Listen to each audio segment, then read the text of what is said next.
Alors, nous sommes rendus au chapitre 5, branchement du consommateur. Le chapitre 5 sera divisé en deux ou peut-être même trois parties pour les mettre en court-métrage, sinon l'enregistrement est trop long. Alors, dans la première partie du branchement du consommateur, on ne verra pas ensemble tout au complet le chapitre là, parce qu'il y a beaucoup de lectures que vous pouvez faire de façon individuelle. Pour ce qui est le plus important, c'est la figure 5.1 au niveau du branchement, de distribution et du consommateur. Alors, juste pour se mettre à jour avec certains termes, ce qu'on retrouve ici, ben, évidemment, c'est le branchement qui sort de la partie du droit, c'est un branchement aérien. Alors, ce qu'on a ici, c'est les câbles de branchement du distributeur. On a aussi les raccords qui vont faire en sorte que les fils qui viennent de l'Hydro-Québec rentrent dans votre maison. Alors, tout ce qui part de là, après ça, qui rentre dans votre maison, c'est le propriétaire qui paye les frais. Vous avez l'entrée électrique ici, vous avez les ferrures qui tiennent le fil, évidemment, pour le câble de branchement. Ça, c'est vraiment votre point de raccordement. Je l'ai vraiment souligné, pas souligné, mais mis en bleu pour que ce soit plus évident. Alors, à concurrence de 30 mètres, donc, c'est le point d'alimentation. Toute partie du branchement excédant 30 mètres est installée, évidemment, aux frais du propriétaire. Alors, comme je vous ai dit, il y a beaucoup de textes que je passe. Ça va être à vous de le faire. Par contre, ici, pour bien visualiser et pour faire la synthèse tantôt à la fin du chapitre, c'est important de voir les parties, les aspects généraux d'un branchement aérien hors toit. C'est celui-là avec lequel on travaille dans votre projet résidentiel, Monsieur Victor. On va regarder les parties. Alors, ça, ce dessin-là, je vous l'ai fait parvenir en DWG, là, vous l'avez. Donc, éventuellement, ça va être à vous de compléter à la fin du chapitre 5 vos informations que vous aurez trouvées à l'intérieur de chacune des parties du chapitre 5. Donc, premièrement, ici, ce qu'on a, c'est le câble NS75 ou NS90. Ça, c'est fourni par l'Hydro-Québec. La tête de branchement, vous avez ensuite en trois les brides de continuité. Alors, ça, c'est pour votre mode branchement pour les fixations. Vous avez en 4 les ferrures qui sont ici. En 6 les plaques pour s'ajuster au toit pour éviter les infiltrations. En 5 les éléments tubulaires qui, eux, ne changent pas pour le résidentiel. C'est du 63 mm de diamètre. Vous avez au minimum 3 brides de fixation. Évidemment, plus la maison est haute, plus vous en avez besoin. Les raccords de réduction, ici, c'est possible d'en mettre. Et ces raccords-là sont pour pénétrer dans la base. La base, dans le fond, c'est le compteur électrique de votre résidence. Le conduit rigide, là, vous les avez ici. Celles-là, on va avoir les calculer tout à l'heure. La garniture, c'est-à-dire de type L, ben L, ça le dit, c'est pour rentrer à l'intérieur de vos fondations. OK? Le conduit rigide qui va rentrer jusqu'au coffret de branchement, qui est dans le fond le coffret de branchement à votre briqueur. Vous avez le conducteur de mise à la terre, puis la mise à la terre. Alors, pour cette partie-là, je vais dérouler quand même assez rapidement. Si je vois d'autres choses en passant, je vais m'y arrêter, là. Pour le restant, tout ce que je passe là, c'est de la lecture que vous pouvez faire facile pour éviter que la vidéo soit trop longue aussi.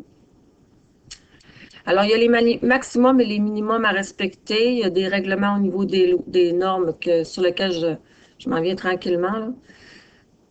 Alors, ça ici, les points de raccordement, c'est relativement important. Si vous avez une maison à faire, c'est d'avoir le plan de localisation, OK, pour être en mesure de savoir où vont être les poteaux. Ça va être à vous de diriger le client pour trouver le meilleur endroit pour faire la salle de mécanique ou pour mettre le panneau de distribution. Vous avez les règlements aussi pour les piscines. Les minimums et les maximums à respecter. Il n'y a pas de maximum dans le fond, mais il y a les minimums. Donc, c'est très important près d'une fenêtre, 1 mètre. Les balcons, partir au toit. OK? Alors, faire attention à ça lorsque vous faites votre aménagement. Le branchement aérien, la figure 5.49, je vous inviterai à le compléter vous-même, le corriger est là. Et à faire l'exercice, évidemment, parce que cet exercice-là est un bon résumé de ce que vous avez à faire. Maintenant, l'efficacité des conducteurs. L'efficacité des conducteurs. Donc, chaque matériau, on l'avait déjà vu dans le chapitre 1, est conducteur. Il y en a qui sont plus que d'autres. Alors, dans l'efficacité des conducteurs, le cuivre pour les circuits de moins de 30 ampères et l'aluminium pour les circuits d'au moins 30 ampères. On a les différents types de formes de conducteurs, dont les conducteurs ronds, les conducteurs toronnés, puis les bas. Les toronnés, bien évidemment, c'est ceux qui vont être plus gros. On va pouvoir en mettre ensemble pour la flexibilité, c'est mieux. Les calibres des conducteurs maintenant. Les calibres des conducteurs, c'est important que vous compreniez bien ça. Alors, c'est inversement proportionnel au numéro. C'est-à-dire que si vous avez, par exemple, un numéro, comme on peut le voir ici, un numéro 14, alors le numéro 14, lui, il va être plus, plus, plus petit que le numéro 12. OK? C'est ce qui est inscrit dans le, c'est ce qui est inscrit dans le texte. La base du système AWG, qui est évidemment le système, on lui dit en millimètres, c'est AWG, repose sur le diamètre des conducteurs, c'est-à-dire 4 sur 0 AGW. Alors, le 4, 0, c'est sur 4, ça veut dire 4 0. Et 36 AWG fixés respectivement à 460 et 5000 de diamètre. C'est une mesure de longueur en millimètres. Le 1000, si on va voir sur la prochaine figure, 5.53, vous voyez par rapport au millimètre que ça peut représenter. Alors, vous avez ici un tableau. Centimètre 1000, c'est au-dessus de 250. Ici, j'ai mis 4 0, 2 0, 1 0 pour montrer qu'il y a quand même des zéros en avant de ça, là. Les conducteurs toronnés, OK, sont ici la plupart du temps. Et vous avez les fils isolés qui sont ici à partir du 10 jusqu'au 14. Le recouvrement des conducteurs. Alors, le recouvrement des conducteurs, un conducteur, c'est un fil d'abord, puis un câble, c'est une pièce avec de métal qui est montée dans le but de transformer un courant électrique d'une pièce d'appareillage électrique à une autre. OK? Alors, quand on parle de fil, c'est un fil, puis quand on va parler de toron, c'est que c'est beaucoup plus gros, puis qu'il y en a beaucoup plus ensemble. Les câbles peuvent être monoconducteurs ou multiconducteurs, c'est-à-dire s'ils contiennent un seul conducteur de phase, puis ceux-là de multiconducteurs, c'est s'ils contiennent deux conducteurs de phase. Cette partie-là ici avec le globe est importante parce que vous avez déjà travaillé avec le numéro d'un câble, mais c'est important de voir parce que là, on met vraiment la théorie à jour là-dessus. Les câbles sont souvent identifiés par deux fils. Un pour identifier le calibre des conducteurs et pour identifier le nombre de conducteurs de phase. Par exemple, un câble 12 sur 2 contient deux conducteurs de phase de calibre 8, plus un conducteur de nœud. Alors, le conducteur de nœud, lui, n'est pas comptabilisé là-dedans. Alors, j'ai mis un exemple ici en dessous. Maintenant, comment c'est fait? Il y a un isolant, une enveloppe ou une armature, puis il y a une gaine à chaque fois qu'on a ça. Donc, les conducteurs sont constitués de ça. Si on va voir un peu plus loin, on a les compositions en termes, les compositions d'un câble. Alors, câble multiconducteur, vous avez ici la gaine externe. Vous avez une armature avec un isolant qui va regrouper ensemble à l'intérieur vos fils, les conducteurs de phase isolée.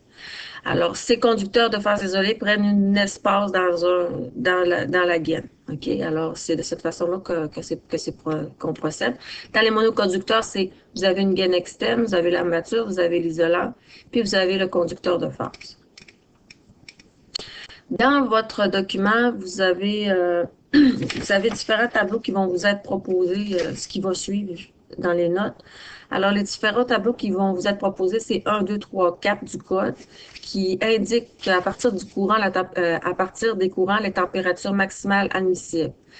Alors, vous avez aussi le tableau D1 et l'annexe D2 qui indique la tension maximale, celle-là. Donc, on va avoir à travailler avec ça.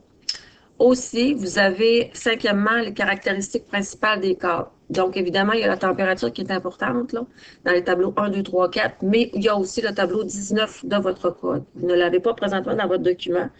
Dans le code, vous pouvez aller sur Internet pour aller chercher le Code national du bâtiment, tableau 19, ou je vais essayer de vous l'envoyer en photo tout à l'heure.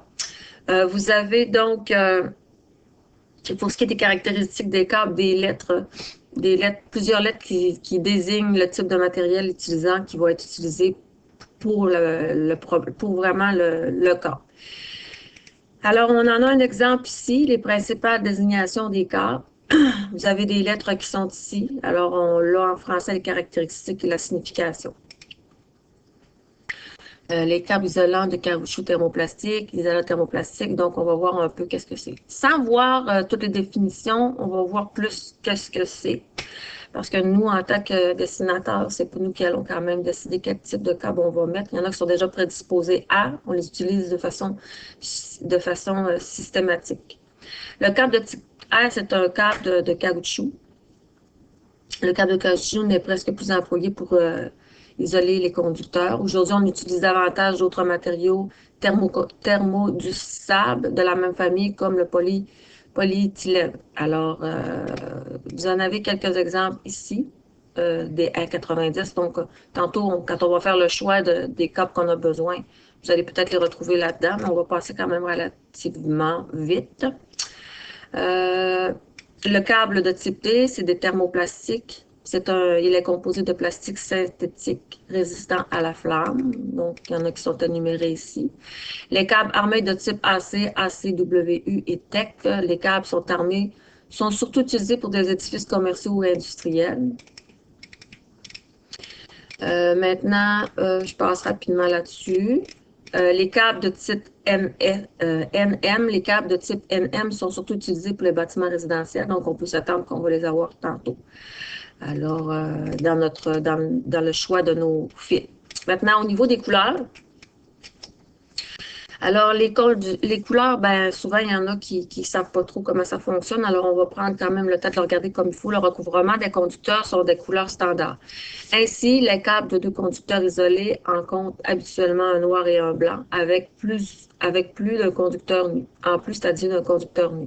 Les câbles à trois conducteurs isolés en possèdent habituellement un blanc, un noir ainsi qu'un rouge ou un bleu selon les tensions utilisées, en plus du courant du conducteur nu. Il n'y a pas de courant dans le conducteur nu, mais en tout cas, je me suis trompée. Pour les circuits de chauffage électrique, les conducteurs isolés sont habituellement rouges et noirs. Aussi, diverses couleurs identifient les gaines qui contiennent des fils ou des câbles mentionnés ci haut. Pour la consultation résidentielle multifamiliale, certains entrepreneurs en électricité utilisent des gaines de couleurs comme bleu ciel pour les circuits des chambres, jaune pour les circuits individuels de stationnement extérieur, orange pour les sécheuses, rouge pour le chauffe-eau, etc., etc. Donc, c'est laissé à la discrétion des entrepreneurs. Le tableau D1 du code. Ce tableau-là ici, ce qu'il présente dans le fond, il présente, ça c'est juste un extrait. Le tableau contient de l'information utile concernant les différents câbles, la tension maximale, le conducteur des circuits, la grosseur, etc., etc. Donc, désignation commerciale, la désignation CSA. Donc, c'est un tableau qu'on n'aura pas vraiment à utiliser, mais qui est quand même important. Maintenant, le tableau 5. La figure 5.63. Ici, c'est le tableau, dans le fond, c'est une consultation du tableau 19. On va le monter, de l'article du code, de l'article de la section 12 du code. Alors, vous en avez un extrait ici. L'extrait qui est là, ben, dans le fond, elle va nous être utile tantôt quand on va faire le choix de nos fils. Alors, ceux qui sont en jaune, c'est ceux-là qu'on va utiliser. NMD, éclairage, prise de courant cuisinière. On les utilise en surface dissimulée. RW90, vous avez la tension maximale à l'intérieur des conduits et d'un mât de branchement. Donc, on va les utiliser tantôt. RWU90, souterrain, on n'en aura pas. Ça, c'est les fils de branchement aérien du distributeur du 120, 240 volts. Alors, ça, on l'a vu tantôt dans le mode branchement, là. Donc, on l'a là. Le NSF2, c'est pour du 600 volts régulièrement. Et les branchements souterrains des distributeurs pour le dernier. Donc, pour le tableau 19, on en a quand même un bon aperçu. Pour ce qui est maintenant des courants admissibles. D'accord, les courants admissibles, je reviens. Les courants admissibles, alors, on a ici un exemple au tableau 1. On va le faire ensemble. Je vais réduire le pourcentage de mon écran. Ça va être plus facile. Alors, dans le courant admissible, les valeurs... Bon, exemple. Le tableau indique que le courant admissible maximal pour un câble monoconducteur en cuivre de 4, qui est ici, type RW90, a un ampérage de 135. Dans les exemples qu'on va faire un peu plus loin, par exemple, la lecture va se faire à l'envers. C'est-à-dire, on va faire 1, 2, 3. On va avoir dans le fond notre RW90. On va savoir que c'est le fil qu'on veut utiliser avec la température, évidemment. On va avoir notre nombre d'ampérage et puis ça va nous donner notre grosseur de fil. C'est ce que j'ai écrit ici. Le tableau 5A, on va faire un exemple avec le tableau 5A. Le tableau 5A, c'est les facteurs de correction appliqués au tableau 1, 2, 3 et 4, okay, en fonction d'une température. Le facteur de correction du courant admissible pour les températures ambiantes supérieures à 30 degrés Celsius. Alors, on y va avec l'exemple suivant. Déterminer le courant maximal admissible d'un câble monoconducteur en cuivre de 14 AWG de type RW90 utilisé à une température de 45 degrés. Donc là, on est supérieur à 30. Alors, si vous voyez les températures qui sont ici dans la colonne numéro 1, on commence à 40, 45 et ça monte comme ça. Donc, c'est sûr que nous, on va les situer à 45 tantôt. Donc, suivant l'exemple, détermination du facteur de correction. Dans le tableau, vous devez repérer, c'est-à-dire le type de conducteur et sa température d'utilisation. Pour un conducteur de type RW90, on va utiliser à une température de 45 degrés Celsius. Le facteur de correction est de 0,85. Donc, on a notre type, on a la température, 0,85. Application du facteur de correction. Vous devez donc multiplier le facteur admissible, le courant admissible indiqué au tableau 1 par 0,85. Le courant admissible indiqué au tableau 1 s'élève à 20 ampères pour les monoconducteurs de type RW90 numéro 14. Alors, on va aller au tableau 1.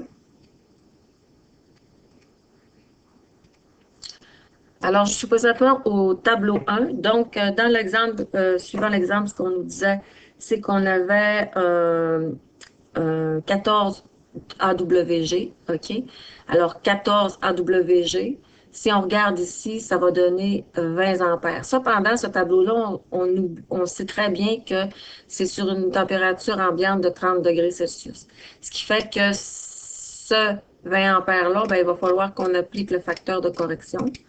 Alors, si on s'en vient à notre exemple, le courant admissible, donc, c'est 20 ampères. C'est ce que je vous ai expliqué en remontant au tableau numéro 1 pour les monoconducteurs. Alors, 20 multiplié par le facteur de correction, ça va donner 17 ampères. Le courant, donc, admissible pour un monoconducteur en cuivre de 14 AWG utilisé à une température ambiante de 45 degrés, ça va donc être 17 ampères plutôt que 20, étant donné que la température est supérieure à 30 degrés Celsius.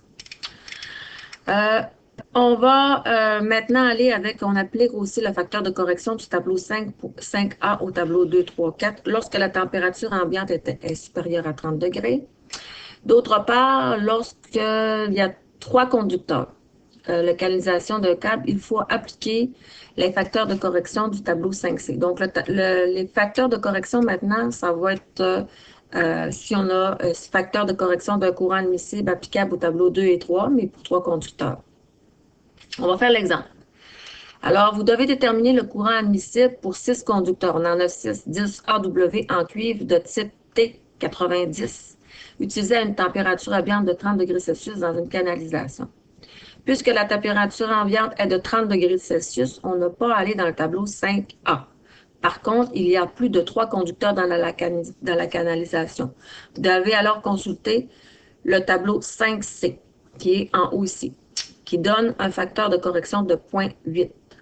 Alors, 4 à 6, 0,8 pour 6 conducteurs dans une seule canalisation. Vous devez donc multiplier le facteur du courant admissible de conducteur AWG10 en cuivre indiqué au tableau 2, c'est-à-dire 30 multiplié par 0,8 est égal à 24 ampères. Le courant admissible pour le conducteur de cette canalisation est donc de 24 ampères. Alors, juste pour faire du pouce, c'est que dans cet exemple-là qui est ici, le tableau en question, le tableau numéro 2 fonctionne exactement de la même façon que le tableau numéro 1. Vous allez le retrouver à la page 2.33, c'est-à-dire le chapitre 2. Ça va être écrit figure 2.34 à la page 2.33. Ça fonctionne exactement de la même façon que le tableau numéro 1. Vous allez retrouver, donc je l'explique, la colonne numéro 1. Vous allez repérer, c'est-à-dire vous allez prendre la colonne numéro 4. Vous allez trouver votre nombre, votre grosseur de fil. Alors, le grosseur de fil ici, c'est 10 AWG dans la colonne numéro 1. Vous allez poursuivre votre lecture jusqu'à la colonne numéro 4 et vous allez trouver 30 ampères. 30 ampères multiplié par 0,8 est égal à 24 ampères.